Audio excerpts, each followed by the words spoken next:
시대를 혹자는 프로이드가 말하는 리비도의 이론의 시대다, 이런 말을 쓰기도 합니다. 이 말의 뜻이 뭐냐면 자기 마음대로 자기의 뜻대로 살고 싶은 시대다라는 뜻입니다. 그래서 이 이론에 의하면 왜 사람에게 병이 생기고 부작용이 생기고 스트레스가 생기는가? 그것은 억압 때문이라는 거예요. 자유자대로 마음대로 뭐든지 간에 다 해야 되는데 그걸 못한 것이 스트레스가 돼가고 그것이 병이 되어 부작용이 나타난다는 겁니다.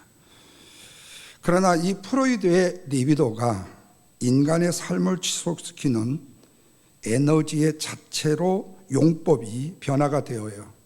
그것은 프로이드의 이론보다는 칼 융이라는 사람에 의해서 ED에서 변화가 되어집니다. 그래서 정착이 되어져요.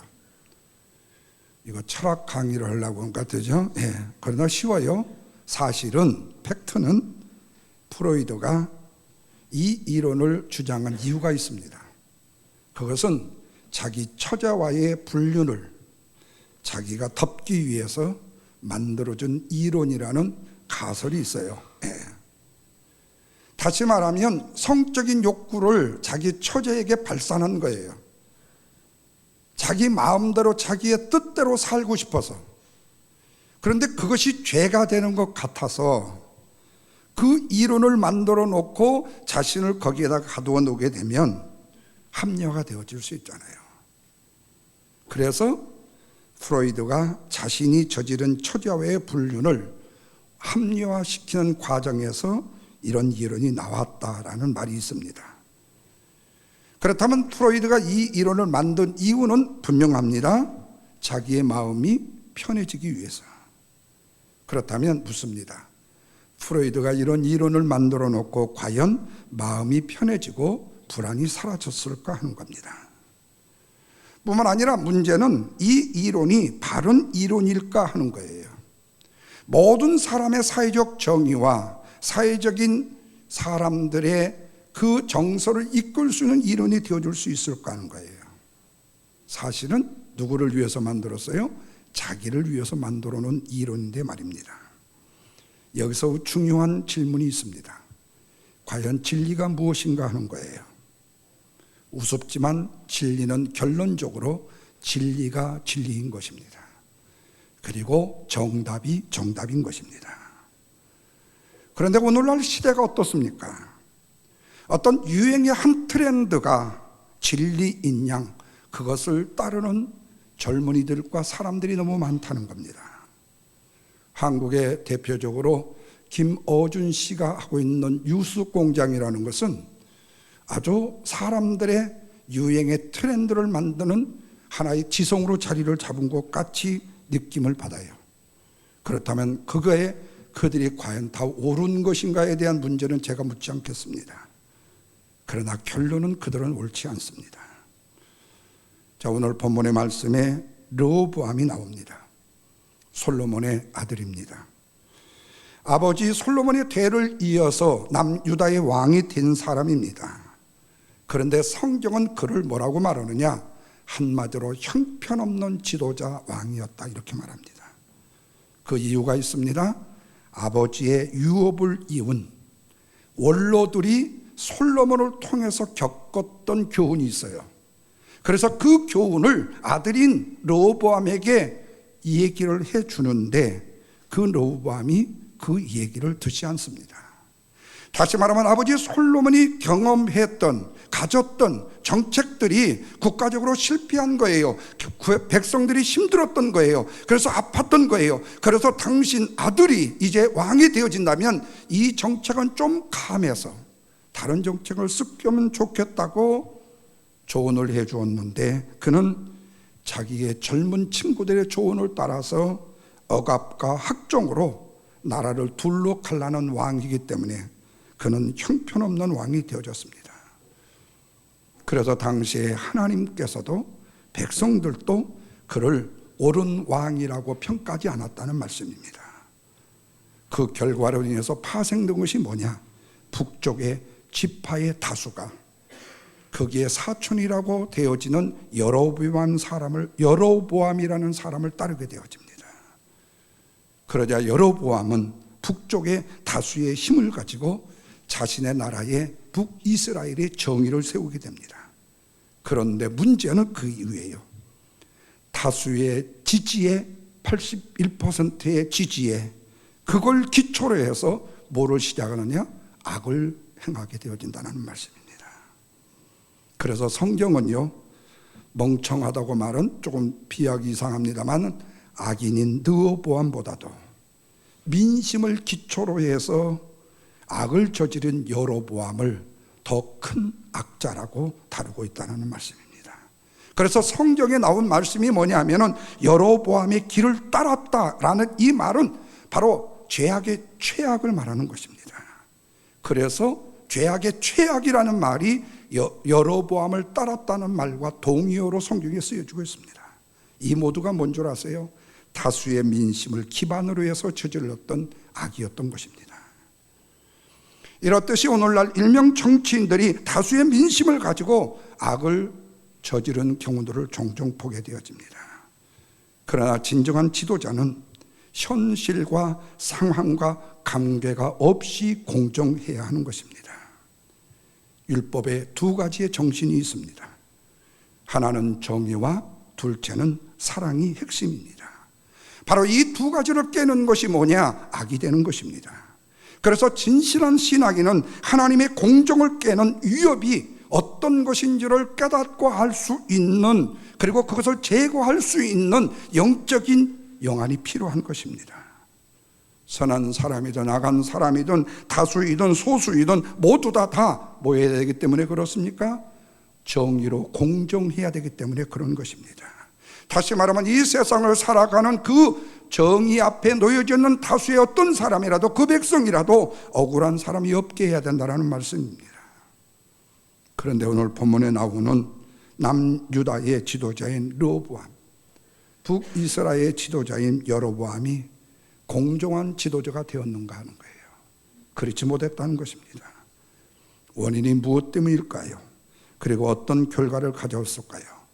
두 가지로 생각해 보려고 합니다. 첫째는요, 젊음의 패기라는 것이나 노년의 경륜이라는 것이 반드시 정의가 되어줄 수는 없다는 말씀입니다. 오늘 읽었던 본문 12절에서 15절 말씀을 보시면 이렇게 말합니다. 3일 만에 여로보암과 모든 백성이 르호보암에게 조언을 하기 위해서 나왔습니다. 그랬는데 다시 3일 만에 다시 왕이 오라고 해서 갔더니 포악한 말로 말하기를 나는 노인의 자문을 버리고 어린 사람들의 자문에 따라서 이렇게 명령한다고 말합니다. 그 내용이 뭐죠? 다 같이 읽습니다. 내 아버지는 너희의 멍에를 무겁게 하였으나, 무겁게 했어요, 솔로몬도요. 그러나 나는 너희의 멍에를 어떻게 한다고요? 더욱 무겁게 할지니라. 어떤 식으로요? 내 아버지는 채찍으로 너를 징치하여 때렸지만 나는 전갈이라는 채찍으로 너희들을 징치하리라.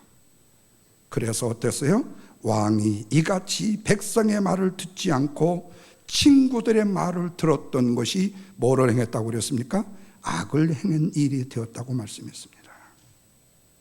여기서 르호보암이 왕이 되어서 정책을 따는데 아버지의 신하들인 어른들의 그 정책을 따르지 않고 젊은이들의 정책을 따르게 됩니다. 여기서 우리는 이런 질문을 하게 됩니다. 사람이 왜 악인의 편에 서게 되는가를 보게 되어져요. 무엇 때문에 악인의 편에 사람들이 설까요? 무엇 때문에요? 정의 때문에요? 천만에요? 자기의 이익 때문에 서게 되는 것입니다. 내 자신의 이익이 없으면 악인의 편에 서야 될 이유가 없어지는 거예요. 여러분, 뇌물은요, 밝은 자의 눈을 어둡게 한다고 성경은 말씀합니다.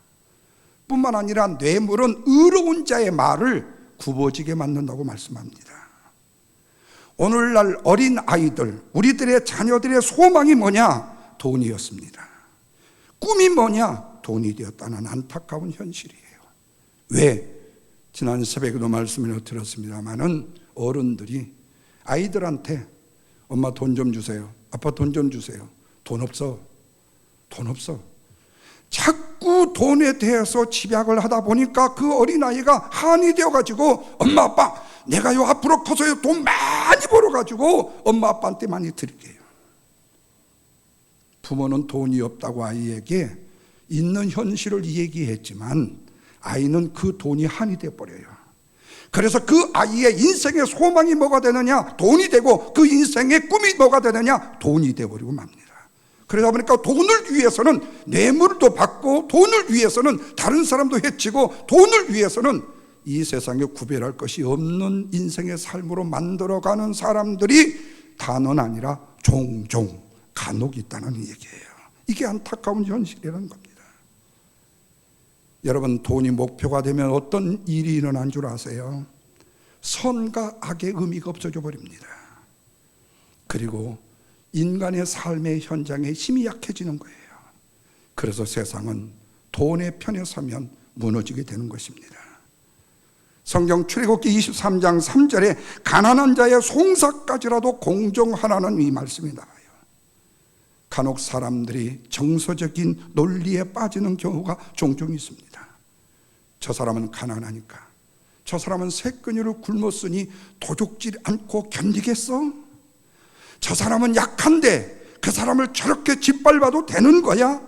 그러다 보니까 우리는 그 사람이 약한 것, 가난한 것, 그것이 악인지 석인지 옳은지 그른지 그 상황 자체가 환경이 어떤지도 모르고 우리는 편파적으로 약한 자를 돕는 것이고, 그리고 가난한 자를 돕자는 것입니다. 그런데 성경을 이것을 엄밀히 따지면 선이에요? 아니에요. 악이라고 말합니다. 그런데 세상은 그렇게 말합니다. 교회가 그 많은 헌금을 다 걷어가지고 뭐하고 있느냐? 다른 데 쓰고 있지 않느냐?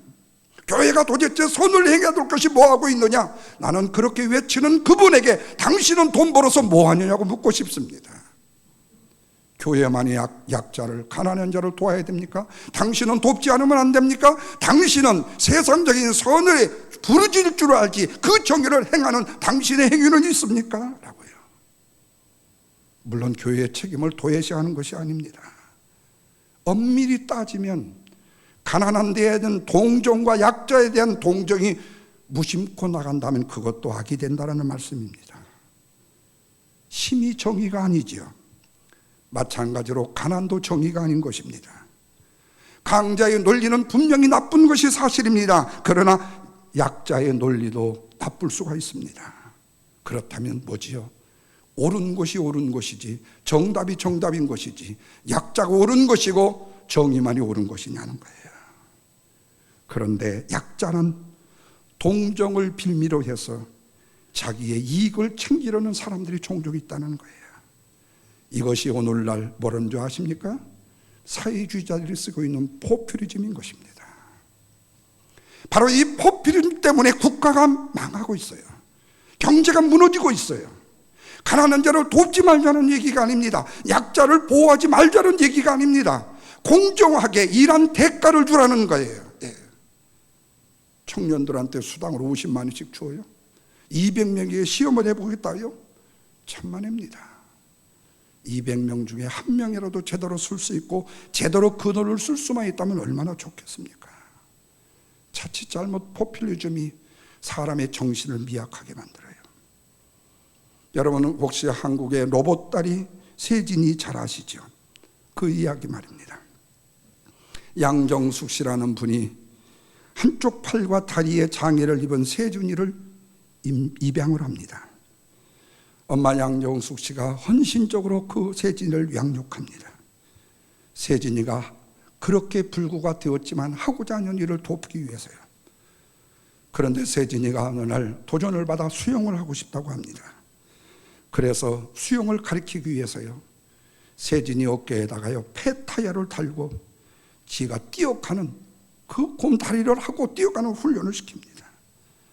그렇게 볼 때 얼핏 보면 뭐 하는 거지요? 지금요? 아동을 학대하는 짓입니다. 그런데 엄마는 세진이가 강인함 속에서 그 일을 해내게 만들어요. 세진이가 어느 날 승마를 원합니다. 그래서 집을 팔아서 승마를 시키는 거예요. 그런데 그 앞에 잔혹한 훈련이 기다리고 있습니다. 그런데 해냅니다. 이렇게 엄마 양정숙 씨는 세상 사람들이 포기했던 세진이를 일으켜 세웠습니다. 사람을 약함에만 머물게 하는 것이 정의인가? 결코 그렇지 않습니다. 자립의 능력을 길러주는 것이 정의인 것입니다. 그래서 약자에게 동정이 아니라 약함을 없게 해주는 것이 바로 진정한 의미의 뜻인 것입니다. 우리는 세진이 엄마를 통해서 진정한 사랑과 정의가 무엇인 줄을 알게 합니다. 값싼 동정이 정의가 아니고 사랑도 아니라는 사실도 알게 되어집니다. 그래서 값싼 감상주의로 하나님의 공의의 공정과 정의를 깨지 말라는 거예요. 값싼 동정으로 악인의 편에 서지도 말아야 된다는 것. 이것이 바로 신앙인의 율법의 정신이기 때문에 그렇습니다. 우리가 또한 세계적으로 유명해 잘 알고 있는 헬렌 킬러, 삼중고의 고통을 겪고 있는 사람입니다. 그가 하버드의 박사가 됩니다.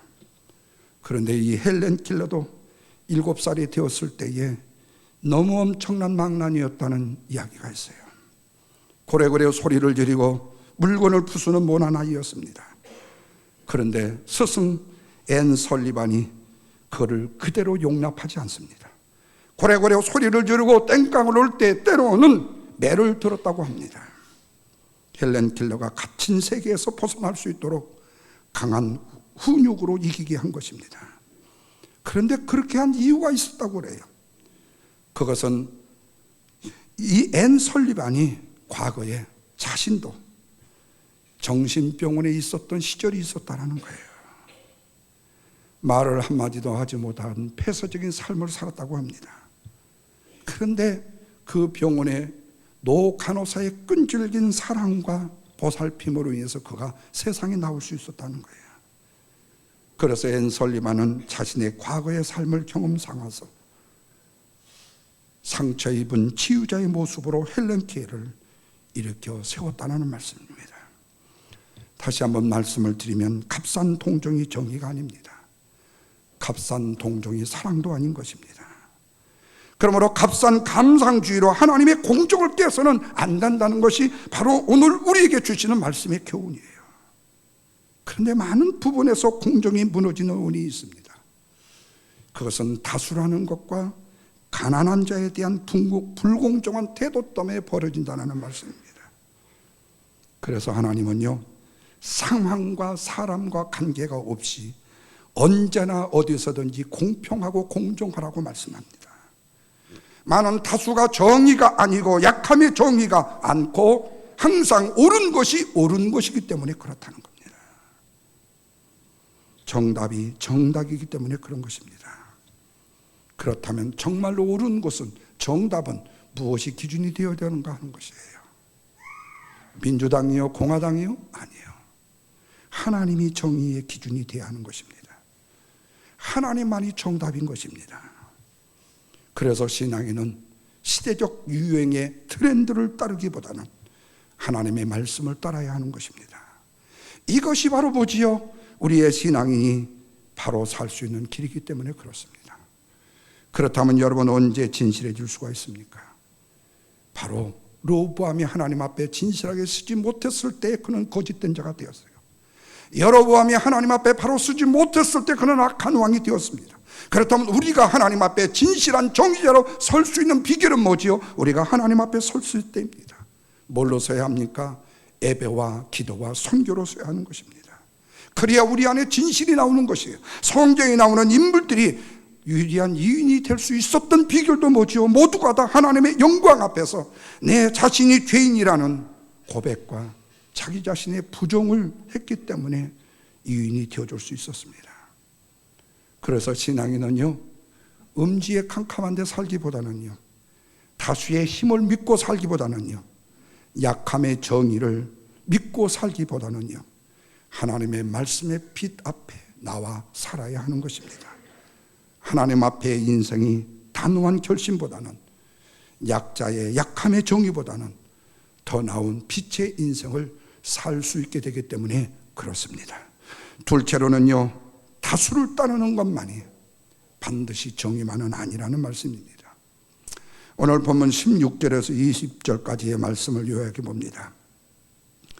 온 이스라엘의 여로보암이 자기의 말을 듣지 않음을 보고 다윗의 유산을 뭐 해버리죠? 부정해버립니다. 사실은 이스라엘에서 다윗의 유산을 부정해버리면요, 이스라엘은 존재 가치가 없어요. 오늘날도 이스라엘은 다윗의 별이에요. 다윗의 통일한국이 이스라엘의 위대한 업적 중에 최고의 업적입니다. 우리나라의 이순신 장군이 12번 싸워서 이겼다. 그래서 위대한 유인이 되어 강화문 앞에 있지만 사실은 이스라엘 민족에 있어서 다윗은 이스라엘 나라의 별입니다. 그래서 지금 이스라엘 나라의 국기의 별이 다윗별입니다. 그런데 르호보암의 한 짓을 보고 백성들이 다윗의 유산을 부정해버리겠다는 거예요. 그런데 르호보암이 역군 감독인 아도람을 이스라엘에 파송을 하는데 사람들이 화가 나가지고 그를 죽여버립니다. 자, 그리고 19절입니다. 다 같이 한번 읽겠습니다. 시작. 이에 이스라엘이 다윗의 집을 배반하여 오늘에까지 이르렀고 온 이스라엘이 여로보암이 돌아왔다는 것을 듣고 그를 공회로 청하여 온 이스라엘의 왕으로 삼으니 유다 지파 외에는 다윗의 집을 따르는 자가 없었다고 말씀하는 것을 봐요. 자, 우리가 이 말씀에서 깨닫는 것이 그거예요. 인간은요, 사회적 존재라고 말하죠. 그래서 다수의 의견을 거절한다는 것이요, 굉장히 어렵습니다. 왜냐하면 소수를 지지하다가 자칫 잘못 당장의 왕따를 달 위험성이 너무 많기 때문에. 우리 한국에 너무 많이 보고 있잖아요. 검사가 정당한 뭔가를 했는데도, 판결을 했는데도 불구하고 사이버 공격을 맞아가지고 죽일 놈 살릴 놈 말을 듣잖아요. 그러니까 정의를 주장하다가 왕따를 당하기도 하고 소수를 지지하다가 왕따를 당하기도 합니다. 그래서 50% 이상이 가진 견해를요, 공개적으로 반대한다는 것이 너무 어렵고 힘이 듭니다. 즉시로 공격이 따르기 때문에요. 그렇다면 여러분 묻습니다. 이런 나라와 이런 세상이 과연 건강한 사회요, 건강한 나라라고 말할 수가 있을까요? 거기다가 또 하나 더 보태서 하는 얘기가 있습니다. 민심이 천심이라고요. 공동체 한 나라를 배려한다는 의미에서는요, 굉장히 감동적일 수 있는 말이 될 수가 있어요.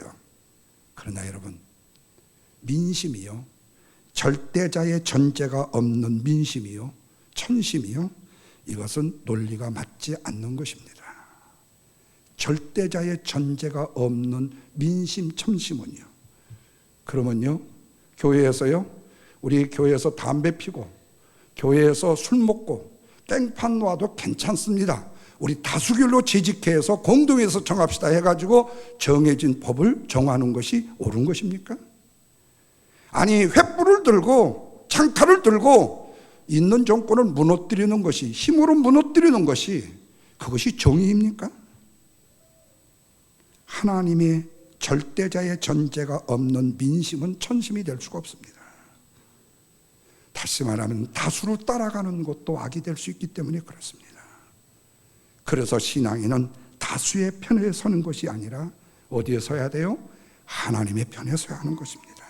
왜? 다수가 정답이 아니라 정답이 정답이기 때문에 이를 혼돈하면 안 되는 거예요. 옳고 그름을 최소한도 신앙인은 판단할 줄 알아야 된다는 겁니다. 이 사실을 증명이라도 하십시오. 성경 열왕기상 13장 23절에서 여로보암의 죄라는 명칭이 나옵니다. 여로보암은 불행하게도요, 죄의 대명사가 되어버린 사람이 되고 맙니다. 이것은 여로보암의 죄라는 말이 성경에서 반복해 기록되기 때문에 그렇습니다. 지금 여로보암이 죽은 지가 몇 세기가 지났습니다. 그런데도 성경은 왜 계속해서 여로보암의 죄라는 말을 계속 지적하고 계속 말씀하고 있는 것인가? 뿐만 아니라 그렇다면 이런 죄악에서 우리가 어떻게 벗어날 수가 있는가? 본래 이스라엘은 한 나라 한 민족이었죠.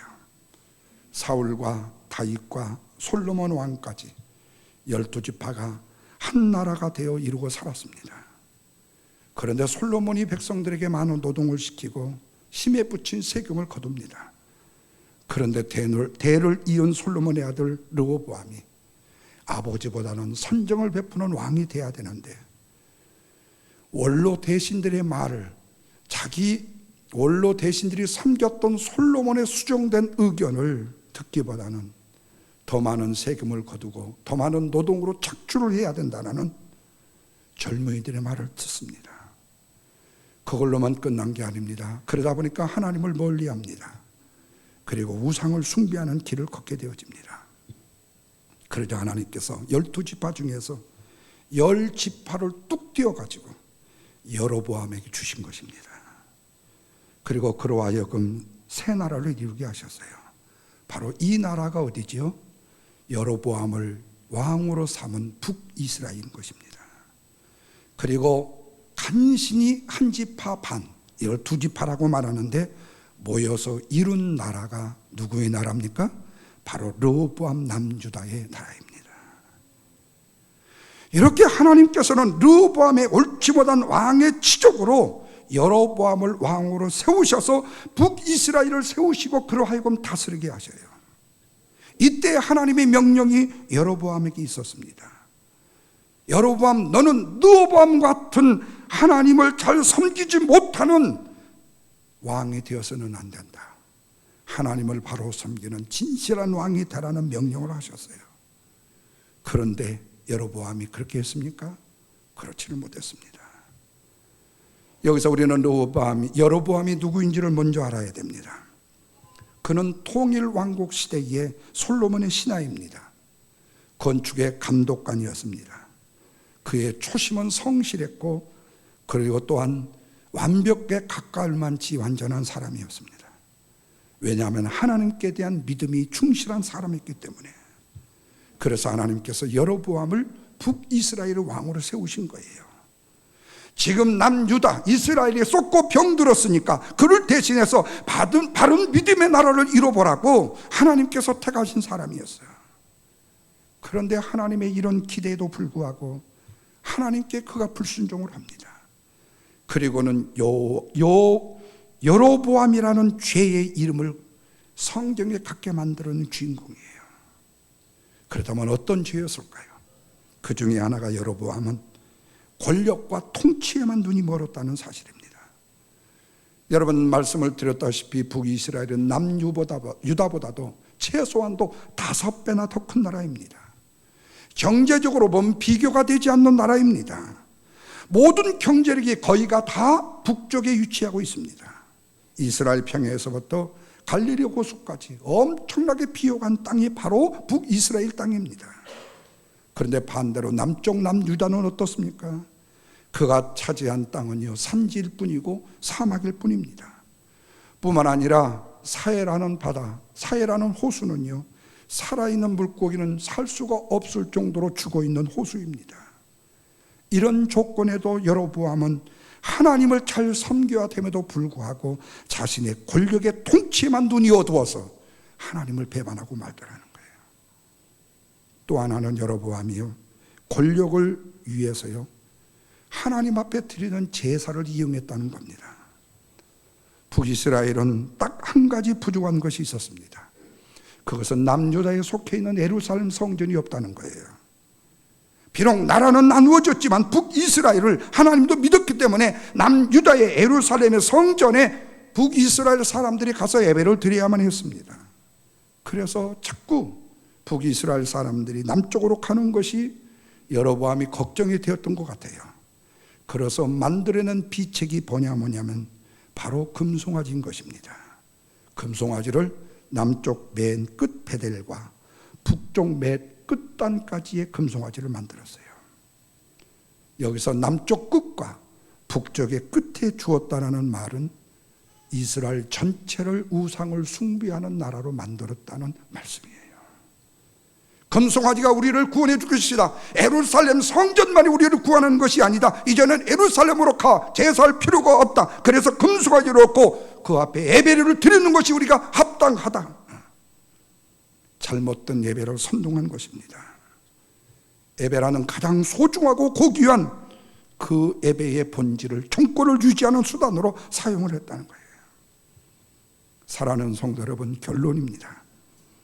우리의 영혼의 생명은요 예배의 복원이 있습니다.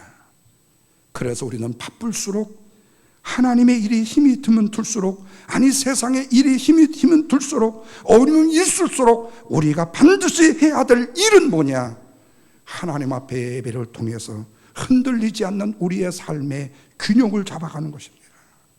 이것이 바로 신앙인의 위대한 업적이요 능력이에요.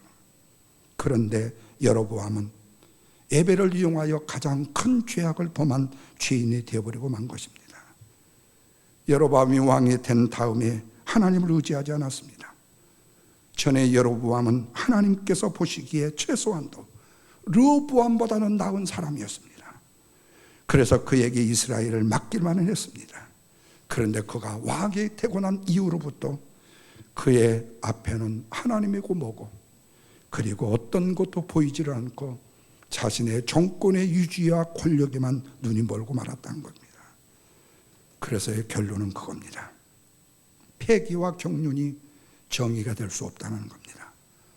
다수가 정의만이 되어줄 수 없다는 겁니다. 진리가 뭐라고요? 진리이고요, 정답이 정답인 것입니다. 약자와 다수가 진리와 정의는 아니라는 것입니다.